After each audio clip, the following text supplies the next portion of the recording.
বাংলাদেশ সরকার আদানি পাওয়ারের সব বকেয়া বিল পরিশোধ করেছে। চলতি বছরের ৩১ মার্চ পর্যন্ত ভারতের আদানি পাওয়ারের কাছে বিদ্যুৎ বাবদ মোট $৪৩৭ মিলিয়ন পরিশোধ করা হয়েছে এককালীনভাবে।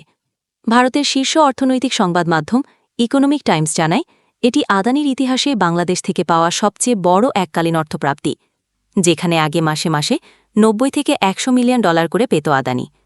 এই অর্থের মাধ্যমে বিদ্যুৎ বিল, সুদ এবং অন্যান্য খরচ মিলিয়ে সব বকেয়া পরিশোধ করেছে বাংলাদেশ। ফলে আর্থিক ও আইনি দিক থেকে স্বাভাবিক অবস্থায় ফিরল বাংলাদেশ আদানি বিদ্যুৎ চুক্তি। উল্লেখ্য, ভারতের ঝাড়খণ্ড রাজ্যের গড্ডা বিদ্যুৎ কেন্দ্র থেকে ২টি ৮০০ মেগাওয়াট ইউনিটের মাধ্যমে বাংলাদেশে বিদ্যুৎ সরবরাহ করছে আদানি পাওয়ার।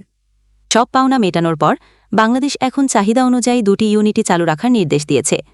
চুক্তি অনুযায়ী ৩০ জুনের মধ্যে অর্থ পরিশোধ করায় বাংলাদেশ বিলম্ব ফি থেকেও রেহাই পেয়েছে।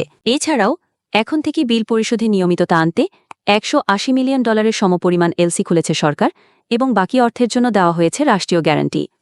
২০১৭ সালে স্বাক্ষরিত এই ২৫ বছরের বিদ্যুৎ চুক্তির আওতায় আদানি গড়ে তোলে $২০০ কোটি কয়লাভিত্তিক বিদ্যুৎ কেন্দ্র।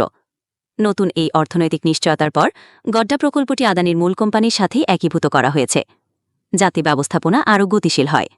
বিদ্যুৎ সরবরাহ কখনো বন্ধ না হলেও বকেয়া নিয়ে তৈরি হওয়া অনিশ্চয়তা অবশেষে শেষ হল নিয়মিত সরবরাহ ও অর্থপ্রবাহে স্থিতিশীলতা আনার দিকে।